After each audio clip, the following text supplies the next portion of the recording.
Good morning, everyone. Today we're going to work on a kind of a common compensation pattern when the glutes are offline, have poor neurological stability, they're not firing 100%. Hamstrings, popliteal down to the calves, even the plantar fascia of the foot tend to get drawn into that chain in a compensation. This can create more stress at the knee and create some inflammation within the knee, causing some swelling, which makes it hard to flex the knee fully. So we're going to work on a little bit of soft tissue work on the hamstring and the bottom of the foot. This class is written specifically for a client going through this, so I also have instructed them for some popliteal work using a thumb. I'm not going to go through that in the class. If this is a common issue or an issue that you're dealing with, then please contact me and I will work with you on trying to get some of that relief in the knee so that you can get your glutes functioning again and get moving well. So with all that, we're going to be using a foam roller, lacrosse ball, and a dowel rod or a staff. So let's get started.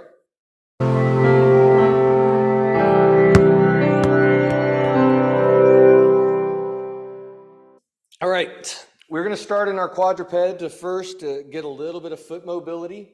So spreading fingers out nice and wide, grounding palms, and tucking the toes. And I want to start with the heels turned inward so that when we tuck the toes, we're primarily loading the big toe joint. So with that big toe tucked underneath, we're very slowly letting the hips soften into the heels, feeling that mobility work specifically on the big toe. Inhale, coming forward, exhale, softening into it. As we're doing this, we're also paying attention to the knee for any swelling in the knee. If that knee is swollen, it's going to feel really tight and you're going to have trouble getting your hip all the way back to the heel. So part of this action of getting some mobility on the big toe is also working to kind of pump fluid through the knee. That swelling tends to get stagnant behind the knee. We want to help it move through the knee so that the body can reabsorb it and it doesn't just take up space. We're also feeling into that big toe joint, comparing the right side to the left side. Whichever side has the inflammation, more than likely that big toe feels a little stiffer, is a little tighter, doesn't have as much range of motion. There may even be a little bit of pain in it. So doing a good 5 to 10 reps, each one kind of softening a little deeper into that big toe joint to get more stretch into the arch of the foot. Then we're going to turn our heels all the way out, seeing if you can get tucked underneath all the way to the pinky toe. And we're doing the exact same thing. Just nice, light, sitting back hips to heels.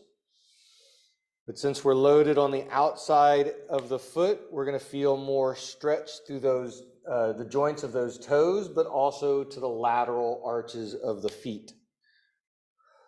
And I still want to compare the right side to the left side and continuing to work this kind of flushing through the knee, just kind of rocking forwards and backwards.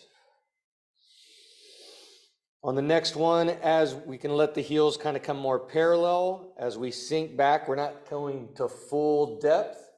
And now we're going to do some windshield wipers of the heels, letting them roll out and back in, making sure that we're not in a painful position on the knee or on the feet, but feeling that transition from big toe all the way out to pinky toe and back, and taking note of any differences on the right side compared to the left side.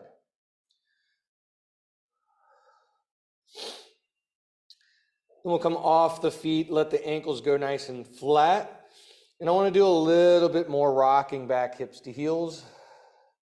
Again, continuing to flush the knee, but while paying attention to the range of motion of the knee, how close can we get hips to heels, but also feeling into the front of the ankle space.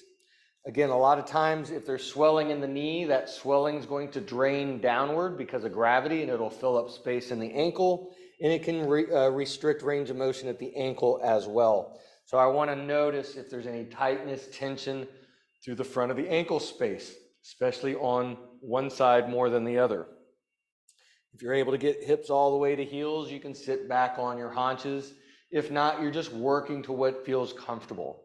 I don't want to force any of this. I don't want to force any movement through that knee at the moment.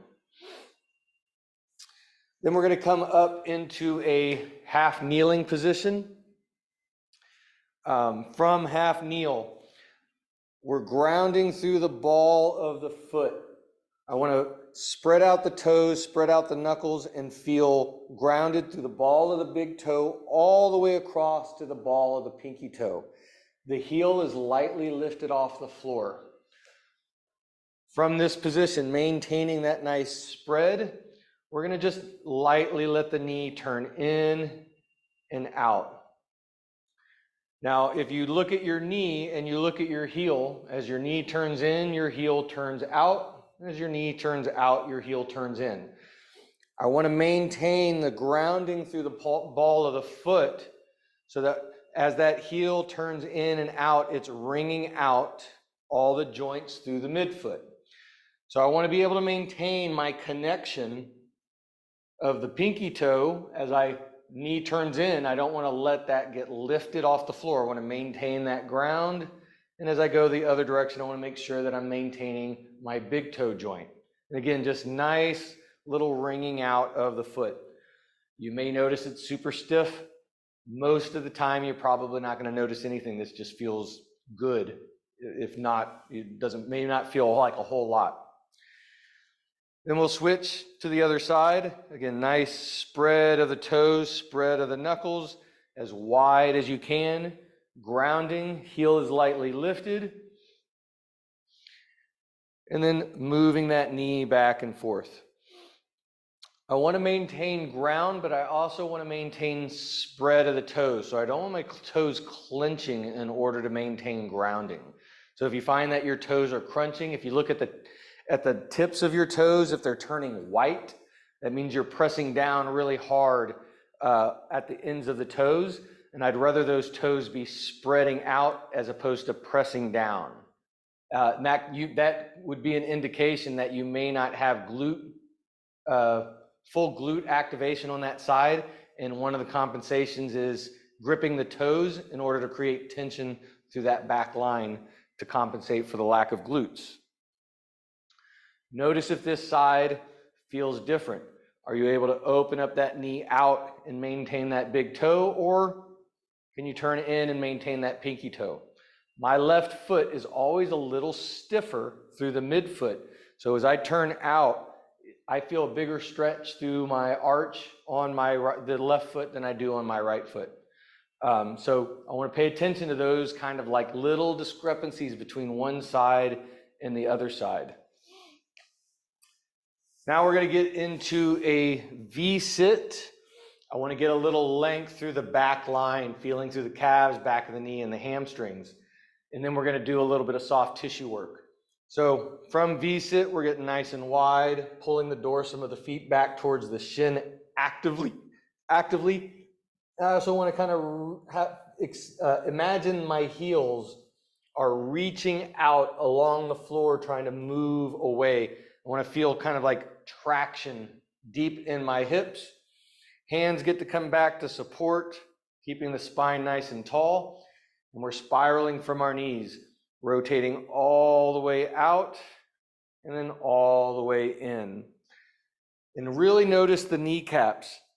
I want to see how far can we rotate that both kneecaps all as far out as possible and as far in as possible. And notice if there's a difference in how they move. Does one go farther in one direction compared to the other? As we're doing this, I also want to actively straighten my knees. So reaching the back of the knee towards the floor as you're reaching the heels away, keeping those knees active. You're going to feel your quads kind of light up. They should contract a little bit simply from that actively straightening of the knees. So some things I really want to pay attention to is How does that feel through the calves, back of the knee, hamstrings? How does it feel right side compared to left side? If there's an issue with a glute, more than likely that side's going to feel a little tighter, especially as we start getting into a little fold work, which we'll do in just a second. Next, I want to start to floss through the ankles. So as I rotate knees out, then pointing and flexing the toes, bringing it all the way in and pulling back, spreading the toes as I bring it back. Point, flex. I want to make sure we're not getting any like Charlie horse feel in the arch. So if you're feeling that arch wants to like grip, you don't need to flex the toes as much. Just feel that nice flossing action through the ankle. And then let's reverse directions, doing the same thing, just going in the opposite direction. Continue to keep the knees actively straightened as we get that nice circular pattern at the ankles. Then we'll come back to where we started, pulling the dorsum of the feet back. Taking a nice big breath in, and on the exhale, a nice forward fold. Again, I'm feeling into this back line space. Right side compared to left side. More than likely, the side that has the inflammation, you're going to find it's a little bit more difficult to extend that knee. That knee is going to want to stay just a little bit flexed. We're supposed to get to a little bit to negative degrees of extension. I have a lot of inflammation in my right knee, so I'm a little on the positive side. I have trouble extending this knee due to that swelling. And as we're getting into this, we can start to reach more towards the right foot and more towards the left foot. And again, I really want to get a good sense of where is the tension greater on the right side versus the left side, especially on the side in which I have some swelling or inflammation. Is it more down towards the calf? Is it more back of the knee? Or is it higher up in the hamstring? And a little bit of what we're doing is we're putting some action through that posterior leg, which is helping to flush out that swelling. This position, our bear crawl position, where we're working on gas pedaling through the heels, really good for helping to pump that fluid through. Can help to speed up the process of getting that inflammation to move out of the knee. All right, so now let's go ahead and get our lacrosse ball. We're going to do a little bit of soft tissue work. Again, I'm going to focus on the bottom of the feet and the hamstrings specifically. We can also work the calves with the foam roller, and we can get that popliteal with some direct work with our thumb, or getting a therapist to do it is actually the better option generally. So I want to split the foot up into 3 sections. Big toe line, from the big toe all the way to the heel. Second and third toes all the way to the heel, and then fourth and fifth toes all the way to the heel. So we got 3 sections of the foot that we're working. We're going to start on the big toe by just placing the ball of the foot on the lacrosse ball or tennis ball or racket ball. And I just want to stay on that long bone ray of the big toe all the way back to the heel. If we move that ball just a little bit below the base of the big toe, we'll get into that nice meaty muscle. And I want to just as we get into it, I want to let it melt. Taking some nice deep breaths, imagining that tissue is melting butter and the ball is a hot knife, and we're just allowing that melting action to happen. Taking nice big soothing breaths. I want to make sure that this is not ramping up in pain. When we do any kind of massage work, I don't want pain to go into that level 3 or above. On a scale of 10, I want to keep it below a level 3, because I don't want to be stimulating protection from my body. I want to keep it in that soft melting state. As this area starts to soften and melt, we can very slowly Let the ball start to track all the way down to the heel, but again, keeping it on that big toe. And notice if there's a spot that feels like sensitive. I want to find the spot. The way I define the spot is if you're searching for the spot, questioning, is that the spot? It's probably not the spot. You're going to get to something and you're going to go, oh, that's the spot. That's how you know. I got a good spot here right in the middle of my foot. We're going to spend 60 to 90 seconds, nice deep breath, allowing the body to melt. Light load. I can keep most of my weight on my back leg, or I can add a little bit of weight onto that front leg. This is a good place if you feel imbalanced, like you need support, having a staff or a couch or a chair that's solid, just to give you a little bit of extra stability. As you feel that spot melting, you can add a little bit of flexing and extending of the toes, making sure that, again, I don't want to stimulate, so I don't want anything that's going to ramp up that pain. I want to continue to feel that melt. As that area is starting to melt, we can then move to the second and third toes. So I'm got the ball now underneath the knuckles of the second and third toe. And we're going to do the exact same thing. Move just a little bit below the base of those toes so that we're in that nice meaty area. Taking some deep breaths, allowing that melt. As we feel that kind of light melting, again, this should feel good and pleasant, not painful. We can start to move down, staying within that line of the second and third toe and feeling for the spot. Where's the spot related to those two toes? Oh, and I got a good one right there. Again, I want to keep that pain level below a level 3. Nice deep breaths in through the nose and out through the mouth. Again, we can add a little bit of extending and flexing the toes just to kind of, really feel that melting and then letting it soften a little bit more. And no more than 90 seconds on each of these spots. A lot of the work that we need to do on the foot tends to not need to be super extensive. The most I will spend per foot is maybe 3 minutes up to 5 minutes. And we got to do both feet. If we work one foot that way, we got to work the other foot. All right, now we're going to come to the fourth and fifth toes.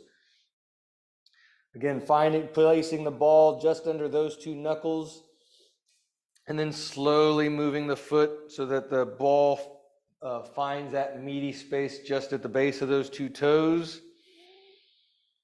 Taking a few nice big breaths to feel a little bit more melting before we start to explore. Seeing if we can find the spot.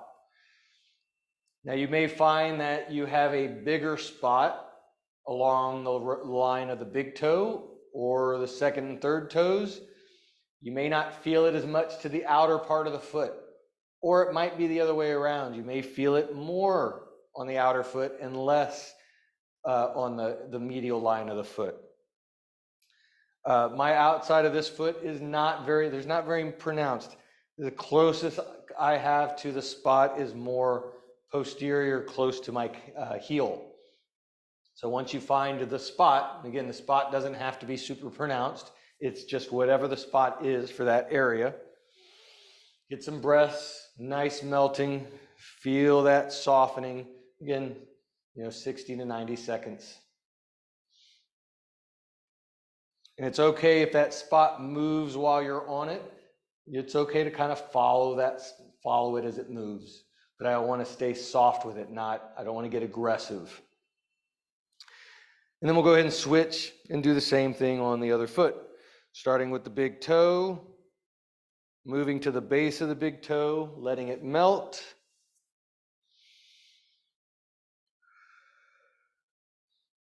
And then slowly exploring along that line down to the heel, feeling where is it most sensitive. This is a good place to compare right side to left side for the big toe line. Is it closer to the ball of the foot? Is it closer to the heel? Is it somewhere right in the middle of the foot?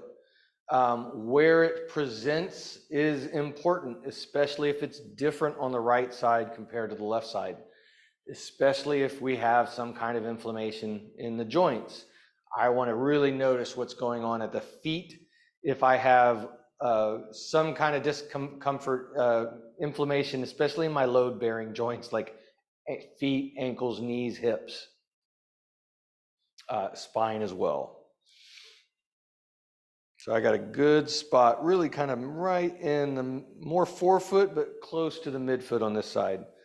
So again, nice deep breaths, getting some good melting. I'm gonna say my left foot is a little bit more sensitive in this area than the right. Then we'll go ahead and bring it to the second and third toes, moving it to get just into that meaty space. Soft breath, light melting. As we feel that softening and melting into the ball, then we can start exploring towards the heel. Again, just noticing where is it most sensitive. That's a pretty good spot right there. So for the most part, both feet for me are kind of right at the midfoot, especially with the first two regions of the foot.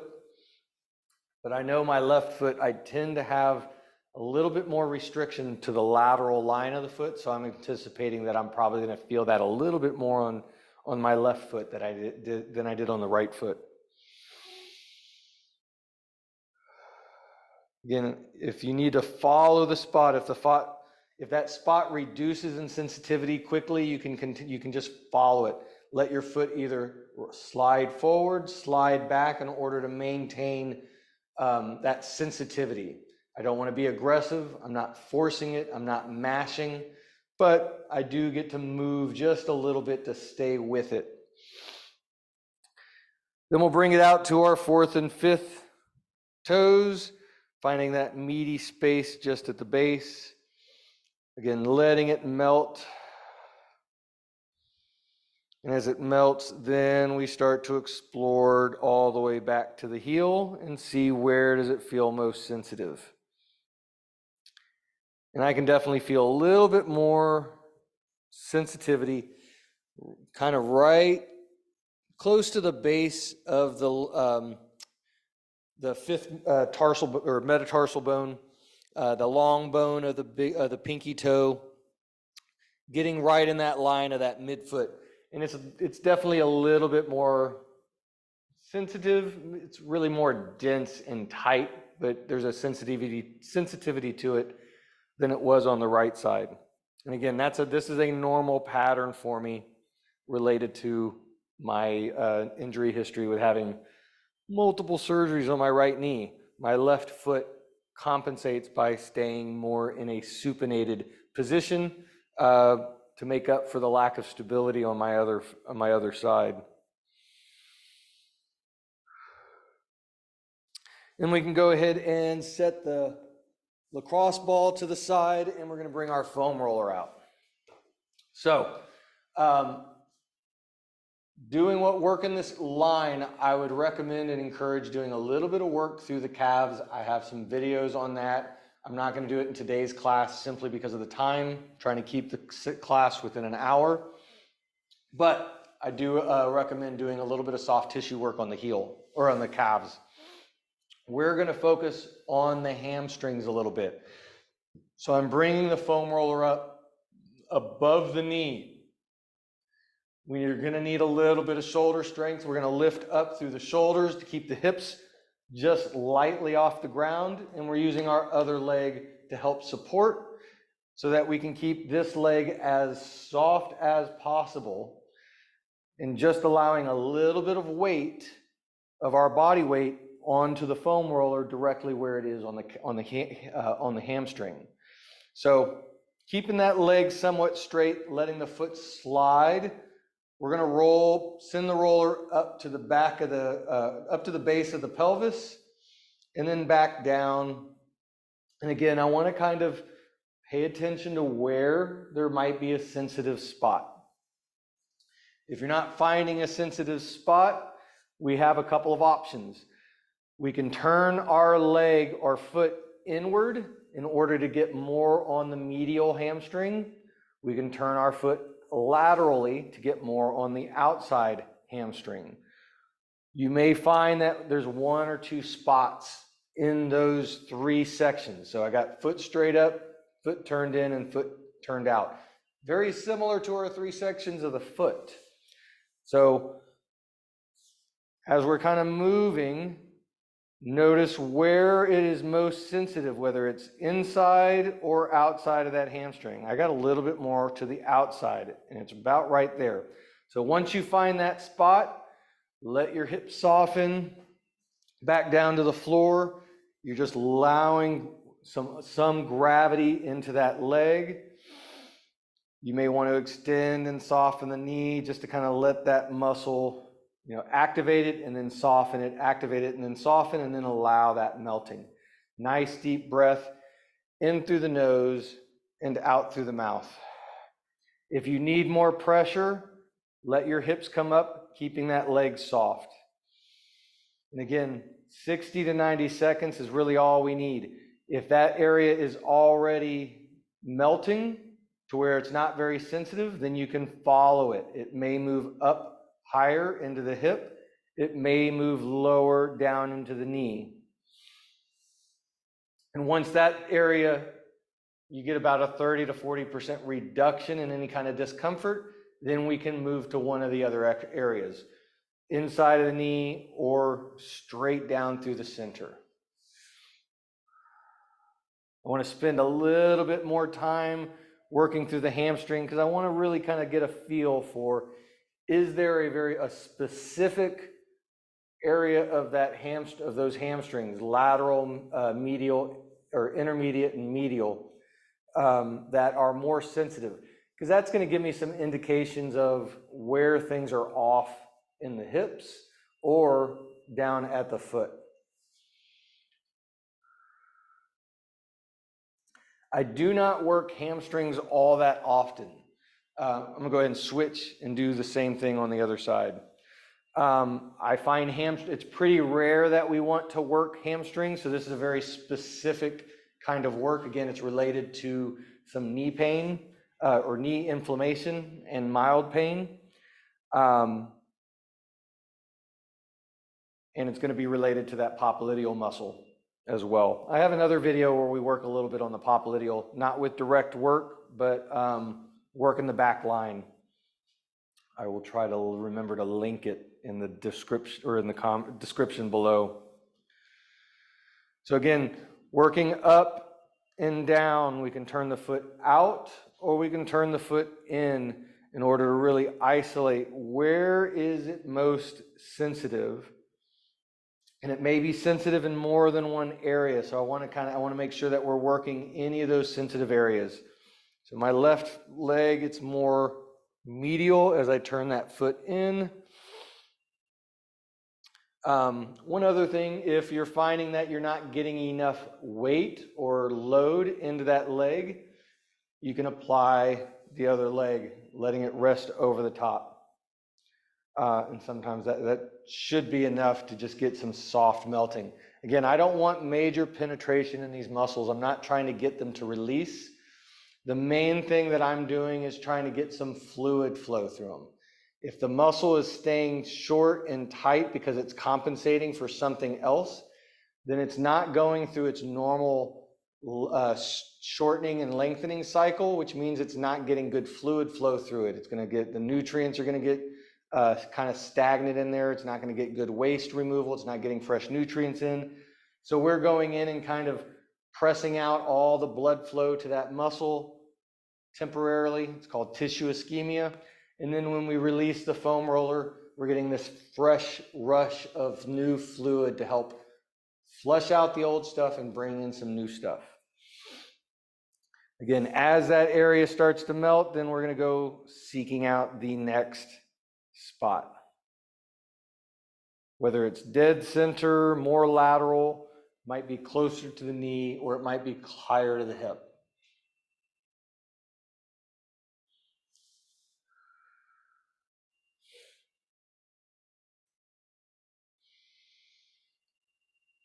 Nice deep breaths and melting.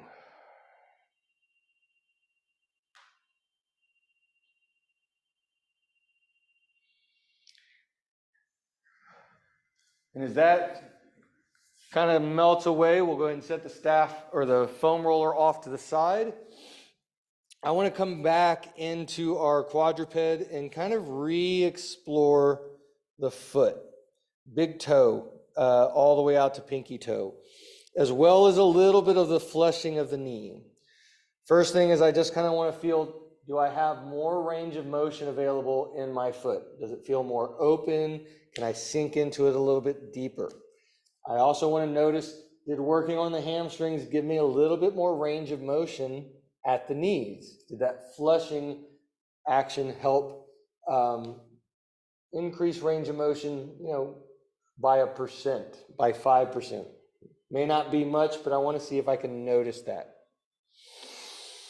And then we're going to come back into our V-sit, pulling the feet back and getting into our nice forward folds and working a little bit side to side, feeling into that hamstring. Do you have a little bit more range of motion? Can you get a little bit further? If so, then I want to be very soft, move in and out of it. Again, we're continuing to work that flushing action. I'm taking that back line of the hamstring to length, and then I'm letting it shorten as I move from one side to the other, continuing to get that fluid to flush through. All right, so I'm gonna have my staff handy. We'll keep it to the side or behind me for the time being. And we're gonna get back into our half kneeling position. Half kneeling, I want that back toe tucked if possible. If this is uncomfortable in the knee in any way, if you feel this is uncomfortable in the knee with the swelling, you can try putting in a towel, blanket, some kind of padding. If it just feels uncomfortable, then I would skip this. I don't want to increase irritation in that knee that increases the potential for more swelling. But if you're able to do this, even for short times, this is a benefit. We're going to get into the front of the hip. And if you got to take breaks and go back and forth, that's fine. I want the big toe tucked underneath as if we're going to spring off of it. Knees right under hips, right under shoulders, right under head. And we're going to start with our pelvic tilts. Scooping the pelvis and then letting the pelvis scoop forward. As we tuck the pelvis, I'm exhaling, drawing the navel into spine to feel that nice loaded stretch through the front of the hip.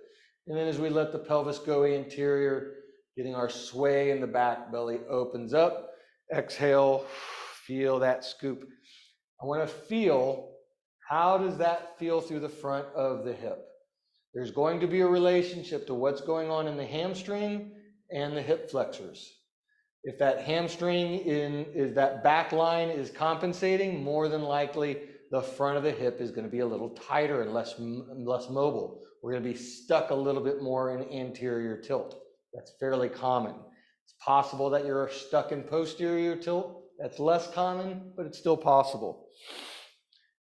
And we're going to switch and do the same thing on the other side. Big toe is tucked. Everything is stacked on top. Getting that nice scoop, feeling that stretch through the front of the hip. Inhale, inflate the belly, let that sway back. Exhale, drawing navel to spine. As you scoop, feeling that load. Now, interesting thing here, I said there's a relationship between the hip flexors and the hamstrings. It's not always on the same side. You may find that it's the opposite side hip flexor from the opposite side hamstring in which you're feeling a tension relationship. You have more anterior tilt on the opposite side than you do on the side of the inflammation. That's actually pretty common. That's my issue. My left hip is more compressed, so this is more stiff compared to the way it was on my right hip, even though I've had more surgeries on my right knee than I have on my left. We'll go ahead and switch back to the other side. We're going to do the exact same thing. getting that nice scoop, feeling that load, but now we're gonna add a movement to it. My right knee is down, so as I scoop my right hip, I'm then reaching up with my right hand. I wanna reach up to the ceiling, scooping so that I feel that stretch get drawn up.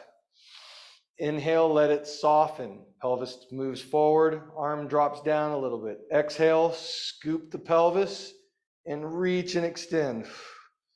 I want to watch out for dropping my opposite shoulder. So as I reach, I don't want to side bend. I don't want this shoulder to drop down. That feels like I'm reaching higher, but I'm actually compressing my opposite side of my spine. I don't want to do that.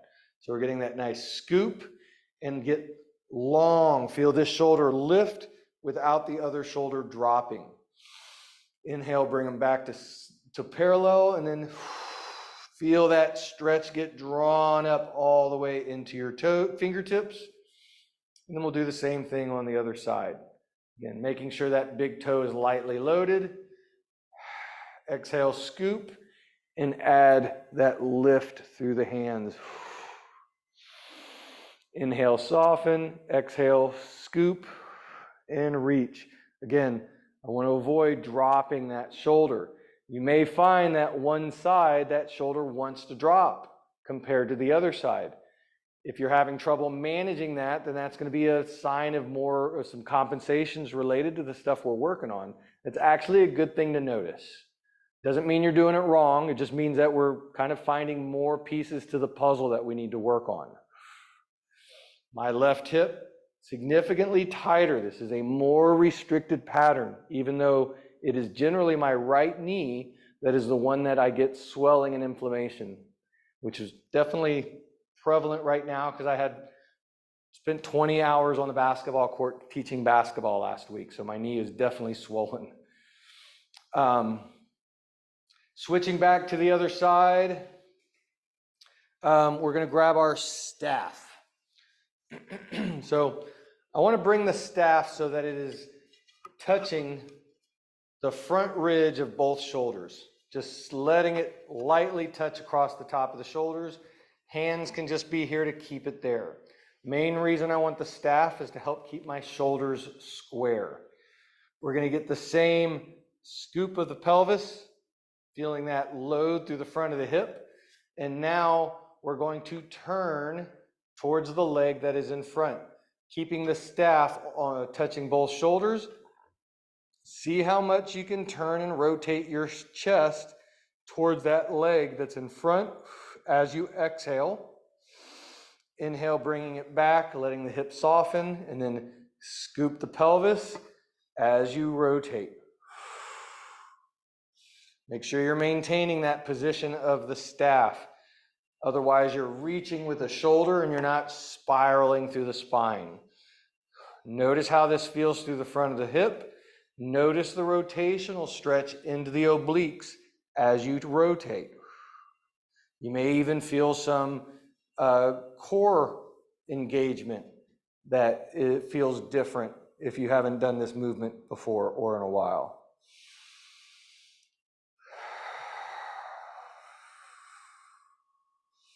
And then we're going to switch and do the same thing on the other side.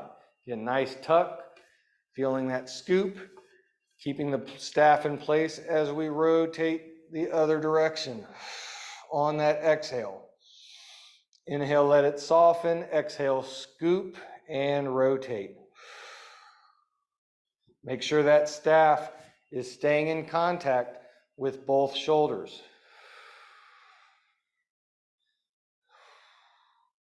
How does this side feel compared to the other side? Are you able to go further? Does it feel more or less tight? Can you feel the same level of core engagement? Again, I got much more stretch through the front of that hip as I come into my obliques on this side. Again, that's a fairly common pattern for my body. All right, we're going to set the staff off to the side, and now we're coming into our shin box. With shin box, I have two transitions we can go through. One is hands are on the ground, windshield wiper through the legs, keeping the feet in contact as you move from one side to the other. This is good if want to make sure there's no pain in the knees as we transfer from one side to the other. The other option is the thread through. Lifting up that back leg, spiraling that leg, threading it underneath the front leg, and then lifting, spiraling to come back into our shin box on the other side, and being able to do that on either direction. The thread through is nice because it's a little bit more hip mobility with core stability. So we're getting a little bit of like work in our body. But if we're dealing with knee pain, I want to make sure that we're staying in the low threshold so that we're not irritating. And we're going to focus primarily on, actually I want to get into a little side body first. So we're going to work a little shoulder work first. Bringing the outside hand down. I got left knee forward, so it's my left hand. I want to spiral elbow out, feeling that chest open up. And from this position, the first thing I want to notice is kind of an interesting spiraling action through my hand, elbow, shoulder. I'm loaded through this hand on my palm. If I spiral around my pinky, where I lift my thumb up, it's naturally going to create a bend in the elbow. So if I keep spiraling, that elbow will eventually move to the floor. So now I'm now in side body on my elbow. I'm pulling my elbow in to the side of my rib cage so that my shoulder is now on the floor. And then I can spiral out of this by spiraling my palm back down as I then press out. And I want to play with that a few times, feeling that nice spiral in and out. This is a really good assessment for shoulder stability. Do you have the ability to press and extend and brace through the shoulder? And is it the same on the other side? So we'll bring this across, switching sides. Doing the same thing. Outside hand comes down, flat to the floor. Spiral the elbow pit out, feeling that chest open up. And then from here, spiral the palm up, feel the elbow moving down towards the floor. As it hits the floor, now pull that elbow in to reach the shoulder to the floor, and then spiral back out. Notice whether this side feels easier or more challenging than the other side. Again, we can notice if we can kind of assess for shoulder stability. Now that we got both of those actions through both sides, notice how as we spiral that thumb and pull that elbow in, this position, that pulled in, elbows drawing into the spine, palms are up. Because now we're going to transfer from one side of our shin box to the other side from our back on the floor. So I'm going to turn around for this one. So as I spiral, palm up, elbow comes to the floor, finding the floor with the shoulder. Now I have my other arm already drawn in, rolling over onto the back, letting the knees spiral all the way across. So we're switching to the opposite side shin box, and then pressing and spiraling through that palm. And we can go back and forth, moving across the upper back. I want to be very engaged through my shoulders. Elbows are drawn in actively so that as soon as I get into this position, I'm ready to drive through the palm and then bring it all the way back. Opposite side's already in place. Feeling that elbow driving through. Nice, simple, just spirals through the knees and the hips. I want to make sure that this isn't painful on the back and that the body feels fairly supported. Then we'll come back just to our regular shin box. And I want to get into our folds. Using the knee as the arrow, reaching both hands through. Nice exhale as we reach. Once we get to the bottom, taking another breath in, exhale and reach a little further. On the next inhale, we're going to bring it up and transfer to the other side. Again, either thread through or spiral, windshield wiper. Same thing, knee is the arrow. Reaching hands, sternum through. Nice breath at the bottom. Exhale and reach just a little bit further. And we're going to go back and forth. I want to really take notice of that glute space. Do you feel a bigger stretch on the right side compared to the left side? The other thing I want to pay attention to is the low back. Part of why I want to use the knee as the arrow is it allows me to square up my chest to the floor so I can notice if there's some tension in my lumbar or thoracic that prevents me from rotating and getting square. When I reach to my right side, I feel a little inhibited getting my left shoulder and chest to square up compared to the left side, in which when I get on the left side, I feel really even. And the stretch that I feel through the glutes are a little bit different. This is important because this will give us a little bit of indication of some of the, like what's going on in that glute that may not be functioning, which is why the hamstring, popliteal, calf, and plantar fascia, the foot, are compensating for the glute.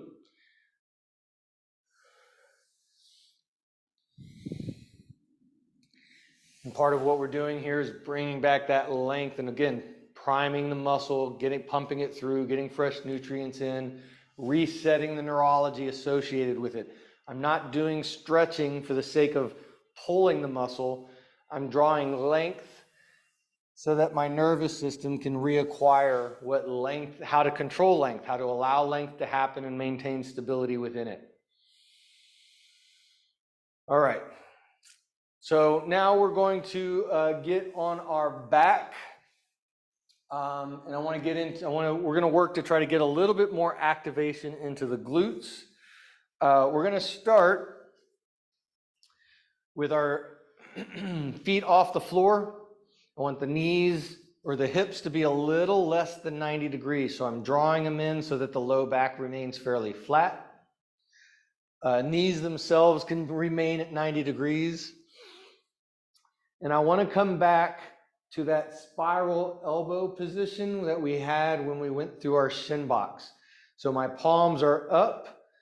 I want to keep my chest open as I draw my elbows back towards my spine. I want to feel the outside edge of the elbow come in contact and ground with the floor. I want to feel the entire humerus to be from shoulder all the way to that elbow. Feel that grounded and in contact. I'm somewhat opening my hands to the floor. I'm not trying to touch the floor, but I'm moving them actively to the floor. I want to feel my upper back broad and engaged with the floor. And we're going to maintain that connection of the shoulders. Imagine I like the metaphor or the analogy of sitting in a bed of sand and making an imprint in the sand. I want this imprint to be outside of the elbow, along the long bone of the humerus, shoulders across the top of the shoulders, nice imprint of the shoulder blades pressing into the sand. But the hands are kind of off the ground. We're going to maintain that as we do our hip rotations. Feel that the hips rotate to the left and to the right. And I'm only allowing my hips to rotate as far as I'm able to maintain my solid imprint in the sand. So I don't want any part of my elbow, arm, shoulders, shoulder blades to move and slide around, because that's going to smear my imprint. So I want to be really precise with how I rotate my hips in order to maintain that engagement.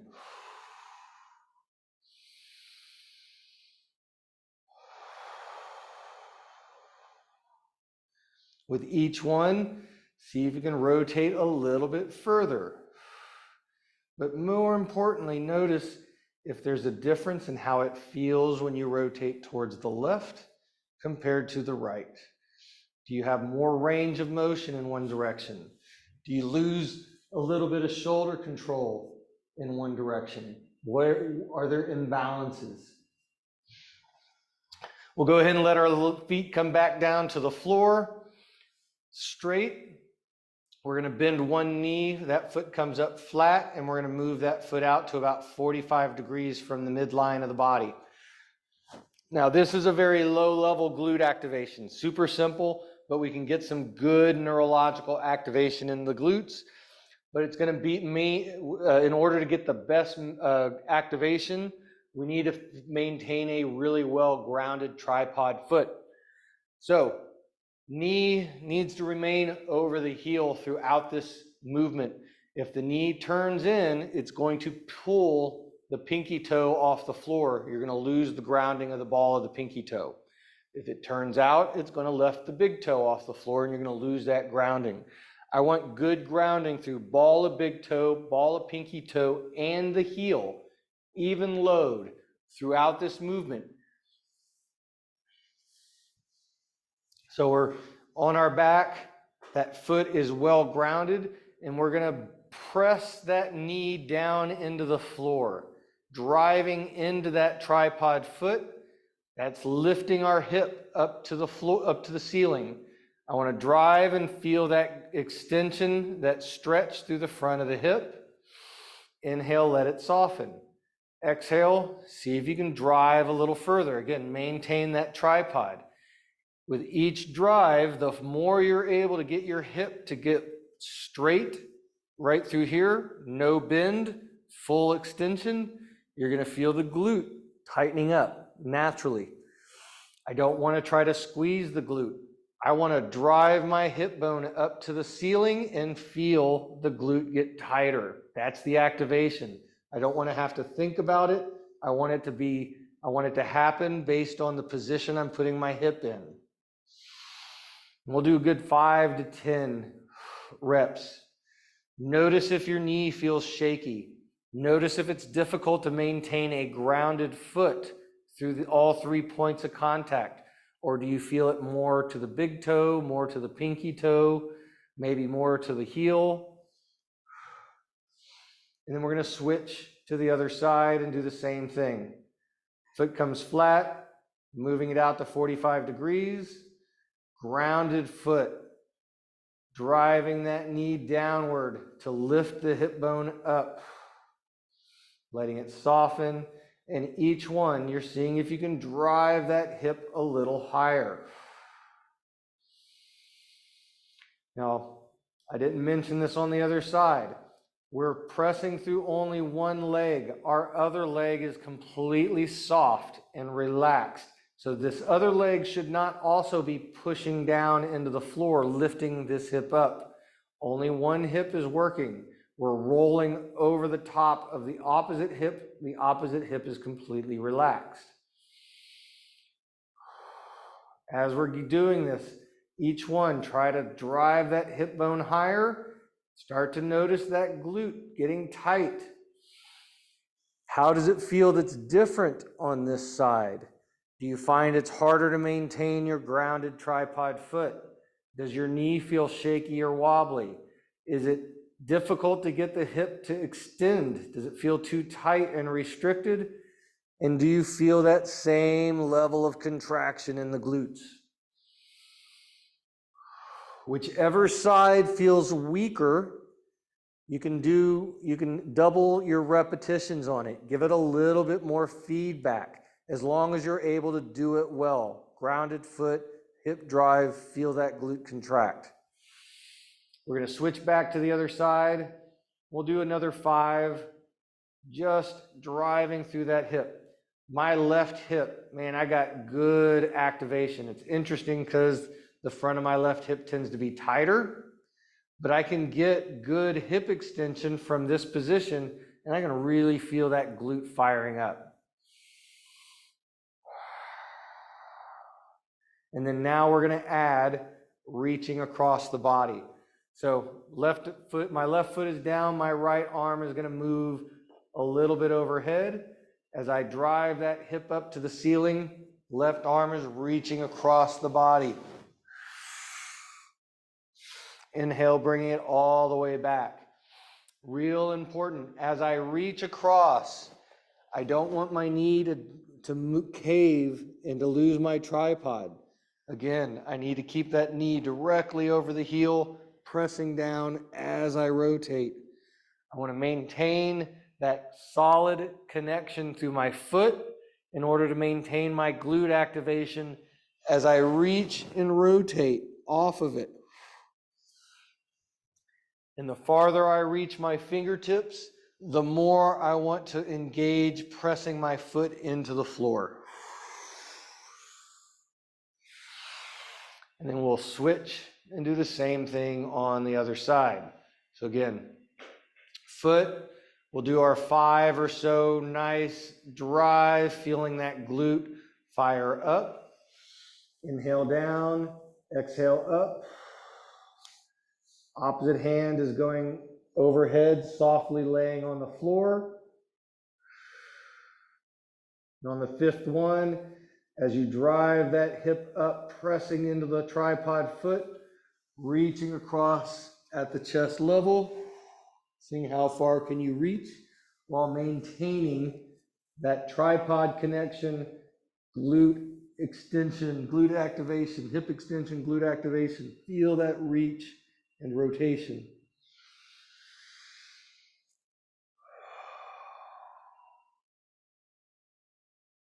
The more you reach with your fingers, the more you're pressing through that tripod. Again, do you lose that knee? Does that knee get wobbly? Do you start to drop that knee down and lose your glute? Is it different on this side compared to the other side? Real important. All right, last little bit. We're going to bring both feet flat to the floor, starting with just a little bit of pelvic tilts. As the pelvis goes forward, it's lifting the spine and the belly off the floor. As we exhale, drawing navel into spine, feel that scoop of the pelvis.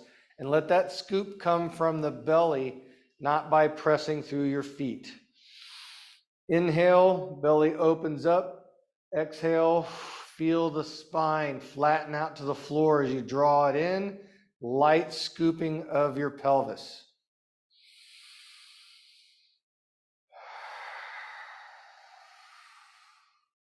I don't want a whole lot of pushing down in the feet as we're only working our scoops of the pelvis. I want that pelvis to scoop based on the drawing in of the belly button. We'll do 1 or 2 more. Feel that action happening here, not by pushing. I don't want to lift the pelvis up, not yet anyways. We're going to do that next. So as we exhale, scooping, I want to continue to scoop, and now we get to ground through our feet and peel the tailbone off the floor, and then peel each vertebrae one at a time as we get up into hip extension, seeing if you feel this light opening through the front of the hips, and then letting it back down. Exhale. Scooping up. I'm trying to scoop my tailbone as if I want to reach my tailbone to touch the ceiling. With each one, see if you can reach a little higher, and can you feel the glutes tighten up a little more.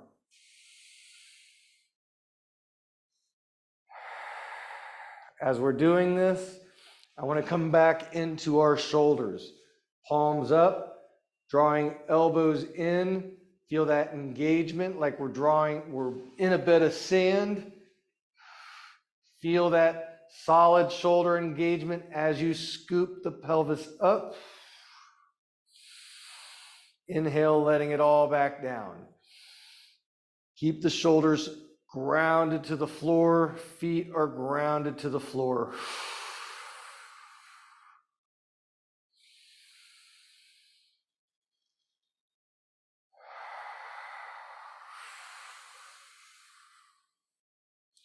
We'll let our hips back down to the floor and just take a moment to take some nice soothing breaths kind of in through the nose, filling up that abdominal space.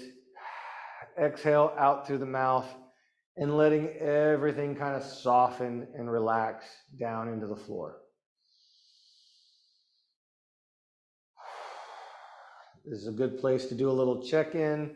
Notice if there's any tension, restriction in the body, neck, shoulders, ribs, low back.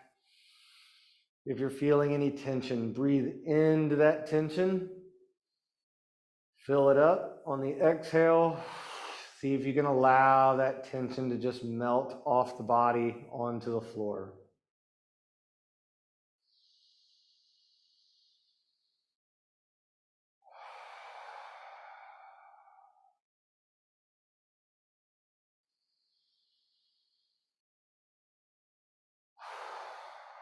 And when you're ready, go ahead and open your eyes.